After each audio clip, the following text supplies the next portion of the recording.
Hello everybody, welcome to Nintendo Expansion Pass here on Bushrush Games. I'm your host, the Lights Excited ADV. Joining me is the one, the only Buckman himself, Mr. Corey Dirrig. Hello, good sir. Hello, Edward. I'm ready to have this open Nintendo conversation, because we don't ever just hang out and talk about Nintendo anymore. I mean, we do, but We do. we don't. You know what I mean? It's different. It's different. Because sometimes when Microsoft come up, we start rambling on Microsoft, just like, Yeah. But I mean, you know, Microsoft might come up this episode, everybody. So, I mean, but look how when we was doing Arsenal X, I would always ran on with Nintendo stuff instead of talking about Microsoft. So it's a change in things. But Corey, you actually had a topic. That's kind of interesting to have. Yeah, I kind of have a topic, but it's more of like a opening for probably a non-important discussion about Nintendo in general. But I'm looking at this list. So I made this list of Switch games that I'm obsessed with creating lists. And so I've made this Switch list of digital games that I own, physical games that I own, and or want in my collection. And I'm just going through this list, and I'm like, man, there are some franchises that nobody really cared about before the Switch generation, and they have just exploded in popularity. And it's not Mario, it's not Zelda, it's not Pokemon. I'm talking things like Pikmin and Xenoblade Chronicles, and even to the extent of Animal Crossing has always been popular, but man, for it to be the second best-selling game on the console is like ridiculous. And even Splatoon was big on the Wii U, but it saw its surge on the Switch with Splatoon 2 and even into Splatoon 3, right? And so that's kind of where I'm at. Fire Emblem also, right? Yes. So that's kind of where my head has been at, of like, man, these games have become incredibly popular because just based on what the Switch is able to do and how popular it is. And I think Xenoblade for me is like the biggest eye opener. Just because like Splatoon, you can totally see because it's a multiplayer game and it's really Nintendo's only major multiplayer game that's not called Smash Brothers or Mario Kart. And Pikmin is Pikmin. I think Pikmin should have always been popular in my opinion. But like Xenoblade is kind of the one that stands out. And I want to know why these games have exploded in popularity. It's great that Nintendo has franchises that are growing and new franchises that just aren't called Mario and Zelda, right? I mean, even Metroid saw a huge surge in popularity this generation, right? I mean, remember when Metroid Dread was announced, everybody who owned a Wii U or a 3DS ran to the eShop to buy the rest of those Metroid games before the eShops closed, right? I mean, that was a huge thing. Like all the Metroid games were the best-selling eShop games on both consoles for like months, even after Metroid Dread came out. And I want to know what your thoughts are, because these games have always been important to the platform, at various degrees and at various generations, but these games have all surged in their popularity, and it's really interesting to see which ones have hit that. And like I said, Xenoblade is kind of the biggest eye opener, not because of its quality or anything, because I think Xenoblade has been good to great for a long time. It's I don't know. Is it the handheld nature of the console that has made some of these popular? Is it just people are finally seeing the quality, or people's gaming tastes changing? Like, I don't know. It's weird. Well, first of all, it's the Switch itself. And it's just been like, when you you know that Nintendo's putting out a first party game, uh, you know you was gonna get some good quality. Now the execution sometimes may not be there to certain people's likings, but you know you was gonna get a quality game. So with just the Switch alone, help people get back into gaming and get back into Nintendo games and stuff. Xenoblade Chronicles really, 2 was great. Everybody loved the definitive version, and it really became its own big thing. But once those characters came to Smash, the sales of Xenoblade and even the DLC for Xenoblade 2 was selling, was gone. And then and don't forget, because Corey, I think or did I found was it a Xenoblade that I found for you and sent it to you? No, it was Bayonetta. Or it's Bayonetta. Okay. When the DLC characters for Smash came out, everybody started looking for those Xenoblade games, and they was hard to find in stores and everything. And, people wanted the physical version. Yeah, it was always there for digital purchase, but people wanted those physical games. And then when Xenoblade Chronicles 3 dropped, because of how popular Smash was and people loving playing all of the Xenoblade games, 3 became one of the most anticipated role playing games for a lot of people. And then when people played it, they recognized how great and how good that game is. Like, from the music to the characters to the voice acting to the story, like, it was the full package. It broke Nintendo's website because everybody was trying to get the collector's item. That happened twice or something. So it's like, that's how popular that series came, because of the Xenoblade Chronicles 2 Smash characters. Metroid became popular because of Mercury's theme, definitely with Samus Returns. And just like you said, everybody went back and started recognizing kind of the origins of Metroidvanias, or trying to get the history of the Metroid series. I And mean, we know so, people who went out and found secondhand Wii U's to go buy Metroid games yeah, when Dread was announced. And I'm like, what? This is insane. And yeah, and that was when GameStop was selling Wii U bundles for like $149 with games, right? Like that's a steal, by the way. yes, Also, by the side tangent, Ed, by the time people hear this episode, this is way old news, but I hooked up my Wii U in my office, my new office, the other day.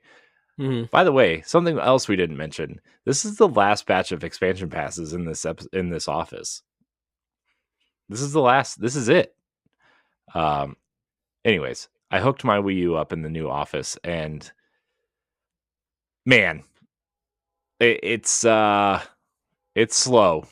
Loading up onto that home screen menu and loading into a disc. Now, when you get the disc in, it's fine. But man, it took me a good 4 or 5 minutes just to get into a game. So I turned on Twilight Princess HD and ran around Castletown for 10 minutes just to see if it would work. But anyways, back to the topic at hand. Like, it's so crazy that people were looking for Wii U's and 3DS's to buy these Metroid games. It was, Yeah. I really hadn't seen anything like it in a long time. I would say Well, they did it for Zelda too. Not to this extent, though. Oh, for Breath of the Wild, Bugs, people were looking for. Not to this extent. People were just like, I'm looking for Twilight Prince. Well, they weren't buying the Wii U's or anything, but they were like, I need to find Wind Waker HD. I need to find Twilight Princess. I need to hook up my GameCube to play those original. Like, people, when Breath of the Wild when Breath of the Wild was about to come out, folks was getting their kids into the Zelda series, and they were starting from the NES. That's why with NSO having most of the games on there folks started going back to the original games, preparing them for Breath of the Wild.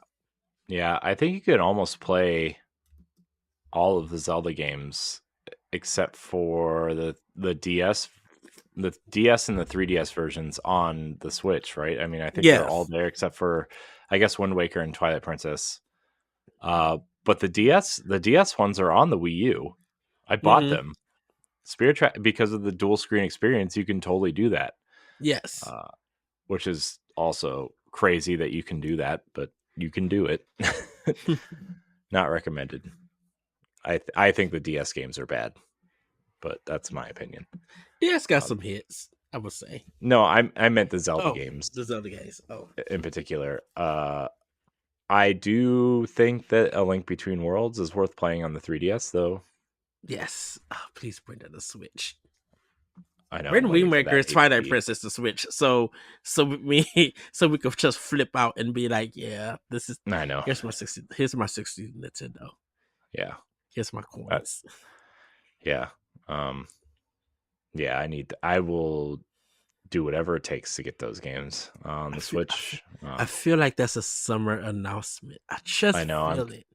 I know. I kind of feel like it's coming as well. I mean, they need, if this new console isn't coming until March, they need to fill a year and some change of games, and Hmm. it's not going to be anything new or noteworthy, right? When your only new game in the spring is Princess Peach Showtime.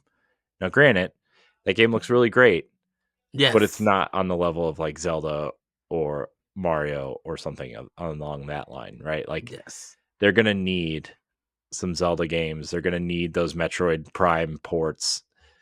I could see Mercury Steam doing another Metroid game, 2D Metroid game. It's been Yeah. 4 years, almost 5 years now, right? 2019. That's when Dread came out. No, 2021 or 22. No, Whenever the 22. OLED came out, I guess 21. 22. I gotta look this up now. It might be Metroid because Metroid Dread was robbed of Game of the Year and everything, and that's when people really wanted that game to win. 21. Okay, Okay, I was 21 way then. ahead. Okay, Okay. so 21. So what? 3 years? Might be a little too soon, I guess.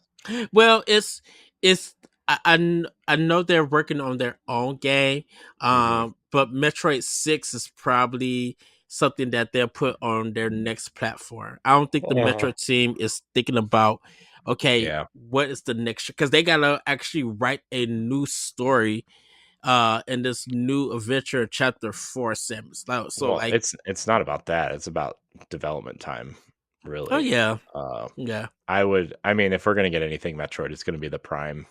It's gonna be the Prime remakes and the NSO games, Mm-hmm. probably. Yes. So, uh, so yeah, man. I think, yeah. I will say, like for some of their other games that became popular, you mentioned Fire Emblem, and Fire Emblem got popular because of Fire Emblem Awakening. And then you look at Conquest. Was it Conquest? Um, goodness, what Um, was it? for what? Face.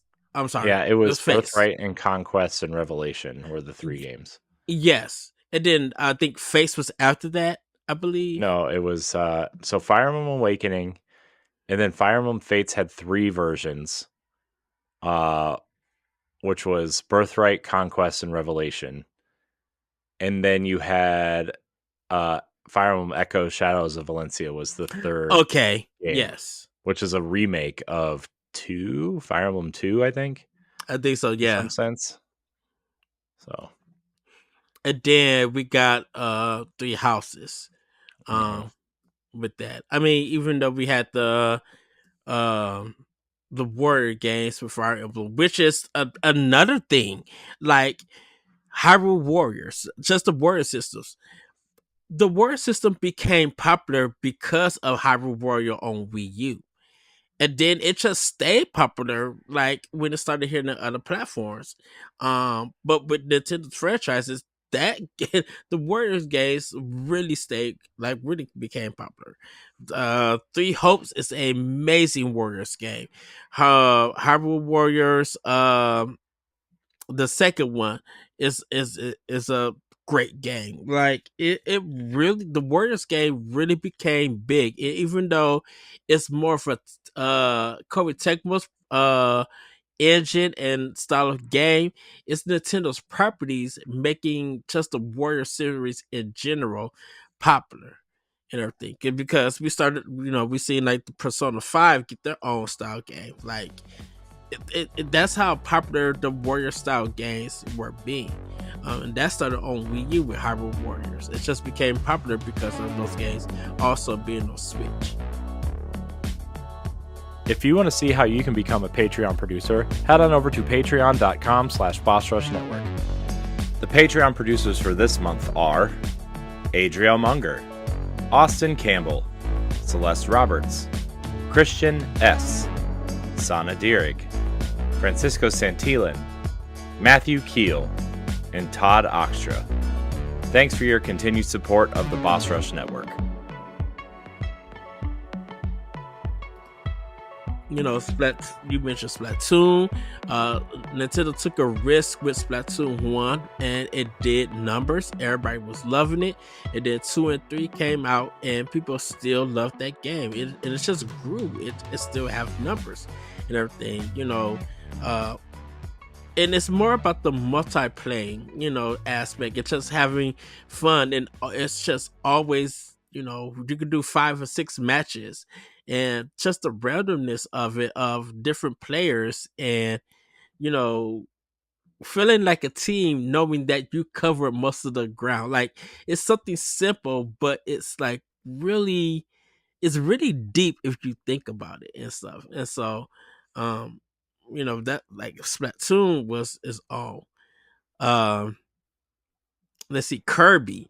And Kirby has some ups and downs. I will say that Kirby kind of became popular more on the handhelds than it did consoles. But that the series really got continuous love and grew throughout the console games. And like the last Kirby game that came out on Switch, the original one, not like a remake or anything.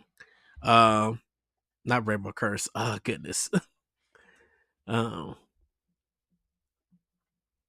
what is that Kirby game for Switch? I cannot think of, why can I not think Forgotten of? Land? Are you talking about Forgotten Yes. Land? Yeah. Yes. Oh, how Star great Allies. that was. Meh. How great that Forgotten Land is. I'm getting old, everybody. I gotta work on my memory. So how that just, it was so bunkers of a game, but it's so good and so polished that people love that game and everything. It's such a fun adventure with it. And it's just like really everybody should play that game. And help Kirby become popular. You still see memes and particular artist ideas and renditions of Kirby, and I'm gonna leave it at there. uh, on how popular that one is. So, um, then you got just the 99 series. Tetris 99, F-Zero 99, Pac-Man 99. Like the 99 series surprisingly is still going strong. People love the 99 series on Switch. And that kind of just, it felt like it grew out of experiment. Mario Brothers 99. Like that one was crazy and everything. Like I'm so happy to see that Nintendo, I would say lesser known franchises and some new IPs really became bigger because people just went out, gave those games a try, and seeing how great the quality was. You mentioned Pikmin 4, and Pikmin has always been a good series ever since the GameCube. It has the ups and downs, but Pikmin 4, it's just like when you think of strategy games or pretty much strategy games, Pikmin 4 is that strategy game on Switch that you would just get drawn in. And it's just they really made it accessible for everybody who wants to play that game. It's easy to Mhm. get into. The quality of life changes they have really works well for that system, and it really kind of gives you the idea. I kind of mentioned this on Power Block on one of our episodes that, man, Nintendo working with Unreal Engine, like they do some good stuff with that engine, surprisingly, while Yeah. still using their own priority engine and making phenomenal games. Like, Yeah, I also wonder if some of the, not just Nintendo, but the other companies in general. I mean, we've seen Microsoft kind of shift almost all of their games to Unreal. I hmm mean, the Coalition is helping architect Unreal Engine 5, you know, with Epic. I think the only games right now that aren't using Unreal 5 are the Fable reboot and the Forza games, and I yeah, think that's it. because Playground has their well, Halo Infinite is still on that one, but I Right, think but the next Halo project is on Unreal 5. it's on Roof. Right? Okay. Yeah. So I mean, I think you're going to start seeing that a lot more just because games are more expensive than ever to make, regardless of what company you are working for. And Nintendo's no different, right? Their games are going to get more expensive because their hardware is becoming more powerful. And uh, now, granted, Nintendo's art style and their design, obviously, we talked about on the last expansion pass episode where Nintendo has become the masters of a great cadence of games, and they know when to release smaller titles or re-releases to kind of fund their bigger projects, and that seems to be something that Sony and Microsoft are kind of lacking at this point. Is that kind of re-release type thing? Not that you want every game to be a re-release. I'm not saying that, but hmm uh, Nintendo has the new games to back up their remakes and remasters. So Yes. uh, I think you're going to see Nintendo kind of. I think their output, though it's still going to be strong, I hmm think you're going to see it slow down a little bit over the next generation, uh, j- just for the simple fact that games are going to cost more to make, and depending on what art style they choose for, say, Zelda or Metroid or something along those lines, or how detailed they Right. want to make Donkey Kong's fur in the next Donkey Kong game, right? Like they're gonna have to take a little bit more time, and Nintendo loves to be perfectionists with their tentpole games, and uh, I think whatever comes next from them is going to be beautiful and awesome, but at the same time, to make it look awesome and beautiful and play great, they're gonna have to spend more time. And Yes. Unreal is very universal and will cut down on time based on the simple fact that they have teams of engineers around the world that can answer those questions instead of, the proprietary engine stuff. Uh, Only the team that's working on that game with that proprietary engine knows the Yeah. engine, whereas uh, you get a team working with Unreal, there are countless studios using Unreal that can answer that question or solve a problem or put it on some sort of GitHub or Substack, right? That can really help people fix their issues. Or Epic, even go to Epic themselves. So that's my thought. Although Nintendo has done wonders with their, like you said earlier, their proprietary engine with Which Zelda and Mario and stuff like that. which I have a feeling they're gonna upgrade their prior or those engines, their personal engines for next console. That Yeah. Well, and Breath of the everything. Wild is running on the Skyward Sword engine, so Hmm. which is kind of funny. Anyways, Yeah, I think they're still going to use that engine for the next Zelda game. I think they've next perfected other it, game. and even if the world changes, I Hmm. think you're going to see these mechanics really be fleshed out, and whatever this new Zelda looks like or whatever, like that game's going to be beautiful regardless. But I don't expect to see it for. um, I I would, would say I would I would say say 29 20. or 30. Yeah, that's what. Gosh, 2030 doesn't sound like a real year. I hate that so much. Anyways, But I, man, to gosh, think of, Could you imagine Xenoblade, the next Xenoblade game in an Unreal style engine? ooh, if they, that depends if they do still go with their anime style. Hmm. If they still go with their anime style, I think it would. I definitely it would be detailed like crazy because the artists at Monolith Soft are very good and everything. So I think there will be some great detail that they will put on it. Um, I well, Monolith Soft probably would still be helping with Zelda, so that would definitely look surprisingly well. I think they would go back to the Twilight Princess, and or they, I think they would take that Wii U. Was it the Wii U or was it the Wii Hmm. Zelda demo? The Wii A U Wii U Zelda tech demo, demo. tech demo. I think they will. I think they will go back to that and to try to achieve that perfection, or that look for a next Zelda game, if they could get it just right and everything. Hmm. Um, because I think it's time to get Zelda in 60 frames per second, and it's time to give that game detail and everything. And that, I, I think I think it needs to help the world because definitely, if we're going for a living world for this adventure, you definitely would need the processing power to do that and stuff. Hmm. You know, Yeah. and I don't know if the it would definitely take Monolith Soft to learn Unreal, but I think they have their own also priority engine, and stuff.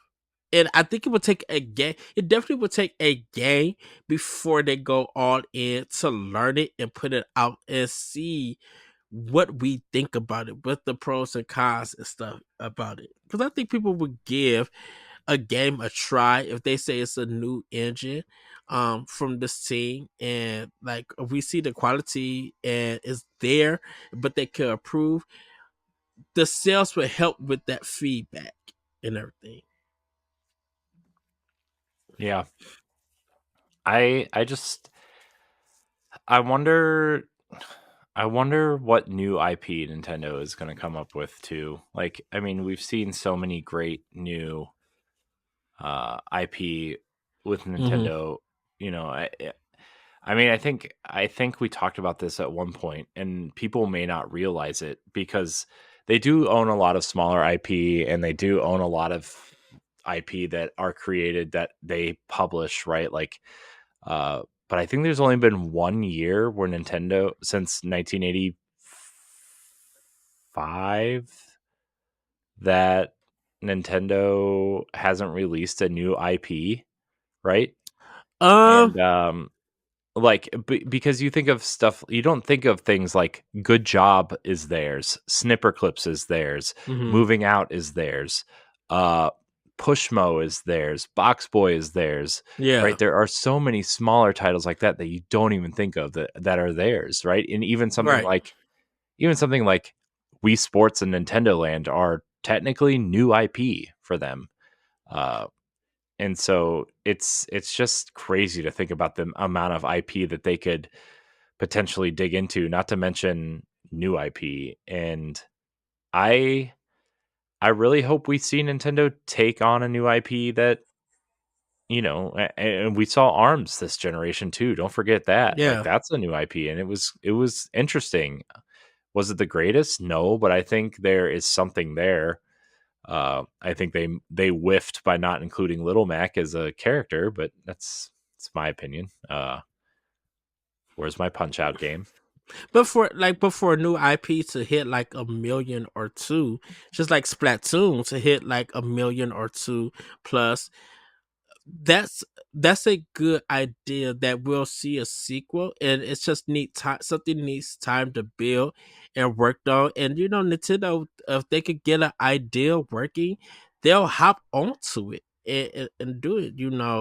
Um, we was talking about Star Fox and stuff, and we now know that Ubisoft could do a Star Fox game, and I believe Nintendo would trust them to do a new Star Fox game because of their airplay game, and not so much Platinum because Platinum didn't have that experience of doing it. Bandai Namco had experience about it because of Ace Combat and stuff, which I just was watching a video Sunday, Corey. Uh, Ace Combat 7 is coming to Switch. I'm like, wait, when did Bandai Namco announce this? Yeah, Like, wait, what? And Ace Combat has never been on the Nintendo console. I don't know how it's going to play. I don't know how it's going to look, but it's shocking that I just didn't even know it was coming to Switch and stuff. So I think there's going to be something very interesting, definitely for next console. But just like for games that really grew in popularity, whether there was new or old, it's really because of the Switch.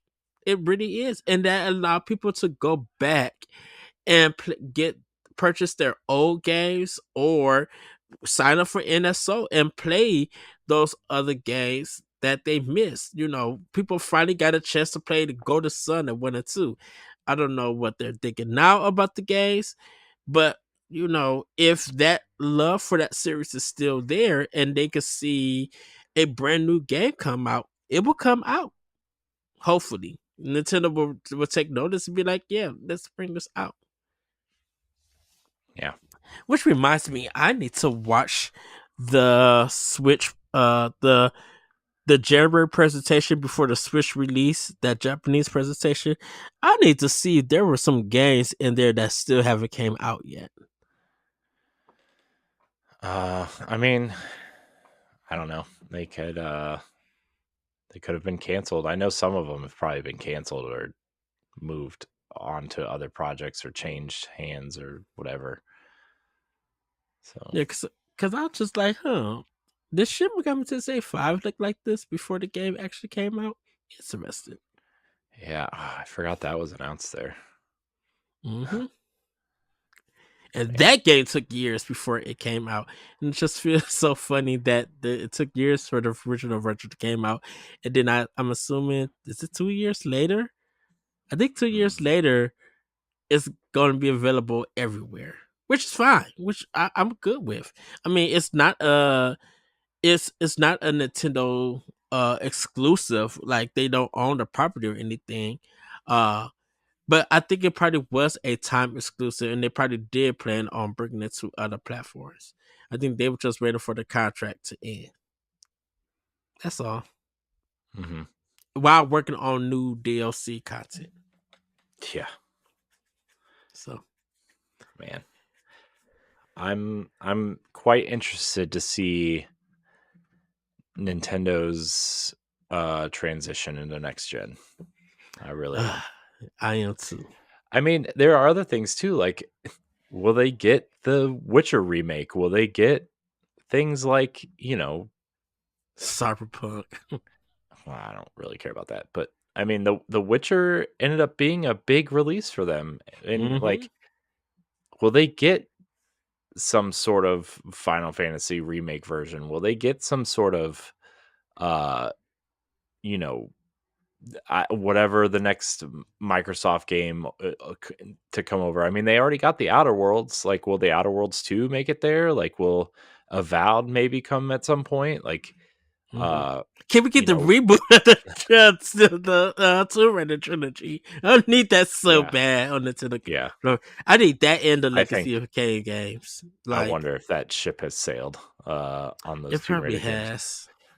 But I mean, will Sega finally give in and put the Yakuza games on? Like, I think that would be a massive hit on Switch Hmm. or on whatever the next console is, and I know they've kind of said that the Switch or Nintendo isn't really a home for the Yakuza games, but like it could be. You're, are you trying? you know, Nintendo has some like M-rated games on there. dude, Bayonetta, come on. I mean, you've opened the eShop store. There are 8,000 hentai games on sale. You Games. can't put Yakuza on there. I wouldn't be surprised if later on in the year we get Conquer 64, which was a Nintendo M-rated game. On the Yeah. N64, for that matter. Well, also the funny thing is that Nintendo approved another version of Conquer. Remember 12 Tales? Conquer's 12 Tales was like the Yep. original pitch for that, and it was just another character action platformer, and then they turned it around and made it something. Well, they made it Conquer Naughty. now. I would say uh, naughty. but yeah, I mean, there's a lot of things. There's a lot of Marvel and Star Wars games in development. Will those end up coming? Like taking Star Wars Outlaws on the go would be awesome. Oh, I forgot And all about that. Though like, I would love for that. will whatever the next. There's so many possibilities of next gen. Also, I don't know if you saw this, but this is a very random thought, but I just thought of it. You see that Warren Spector came out today and said that he's glad Epic Mickey is getting re-released, and he has a high level idea for a third game if Disney would let him make it. Yeah, we was talking about that on Power Block, and I Right. just had seen that tweet. Because we were just like, oh, of course. Because I said make it Nintendo exclusive. Nintendo give him that coin to make that game exclusive. Yeah, and that kind of seems like for me that seems like a no-brainer, right? Epic Mickey Mhm. 1 is a very very good character platformer that was on the wrong console, right? 2 2 was rushed out in like 15 months. It wasn't very good. I think half the team got laid off before the game even came out. Like, it was that whole development of that second game was a mess. But that first game is a special game, and if Warren Spector had time and the right team, Mhm. and whether it was multi-platform or Nintendo exclusive, I wouldn't really care. But like, Nintendo would give him the time to do that. Oh Uh, yeah, I think that series is kind of owned by THQ Nordic at this point, or it is. uh, at least the first game is published by them. Uh, I don't know if I mean, the IP is obviously owned by Disney, but I don't know if the IP technically, if THQ has the first right of refusal to make a third game or something. But at any point, like, if you would give Warren Spector some money and time to make a proper Epic I Mickey game on a so proper console, I oof, literally would say if THQ doesn't have it or anything, or if they had to make a deal or whatever with Disney stuff, I think the key people who made Disney Illusion Island could help Warren Spector make the Epic Mickey 3.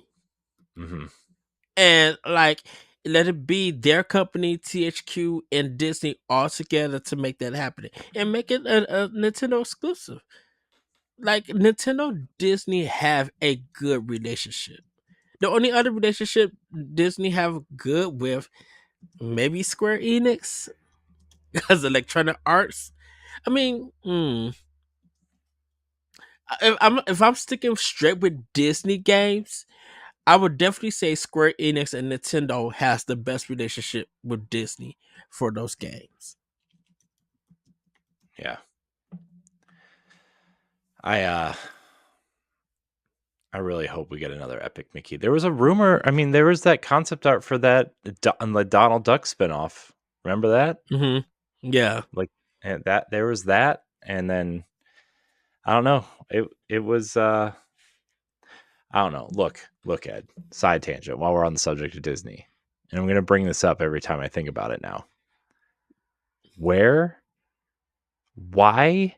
Why are they? Why is Disney not giving no pun intended, the keys to the kingdom to someone like Frontier or someone else to make a Roller Coaster Tycoon version, like a Disneyland Roller Coaster Tycoon, where you can make your own Disney theme parks. And I know those crappy ones exist on iOS and stuff, but like, give me a $40 to $60 experience similar to like Planet Coaster or Parkitect or something, where I don't have to download any mods, where it's not super complicated.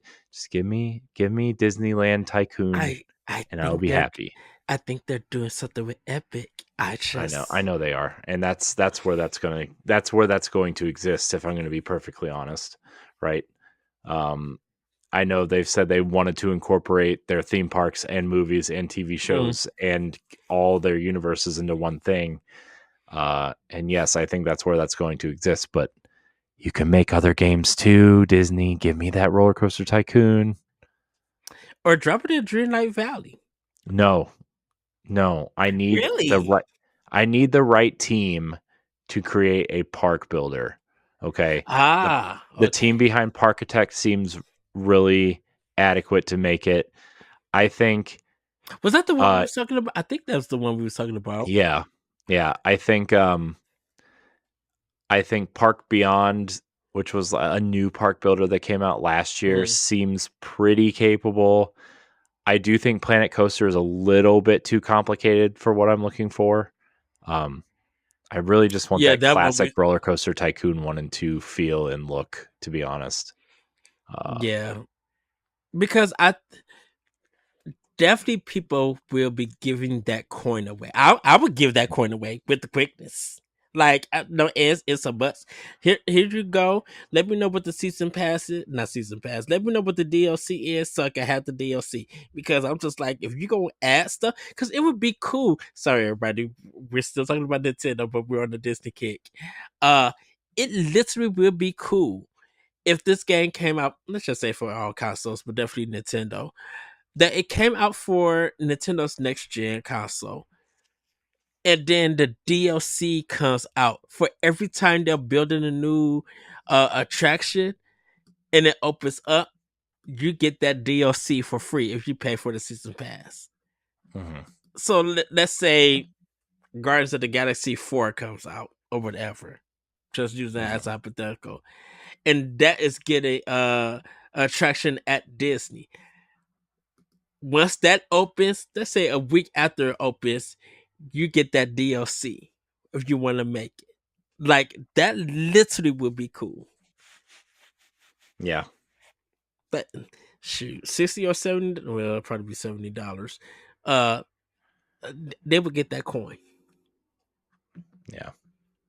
So. Yep. We'll see. Yes. Well, everybody, that's going to be it for Nintendo Expansion Pass. Get in my words. I'm just hype about this Disney thing. I don't know why. And you know me. Everybody, the history between me and Disney is great. I'm more of a Six Flags person. Corey is more of a Disney person. But I love theme parks. Just literally want to say that I love theme parks and I love going to them, riding roller coasters, eating food, and learning how a park was built. I love that history. But everybody, have a great week, have a great weekend, and we'll see you next time on Nintendo Expansion Pass. Bye, everybody. Goodbye. If you want to see how you can become a Patreon producer, head on over to patreon.com/BossRushNetwork. The Patreon producers for this month are Adriel Munger, Austin Campbell, Celeste Roberts, Christian S., Sana Dirrig, Francisco Santillan, Matthew Keel, and Todd Oxtrow. Thanks for your continued support of the Boss Rush Network.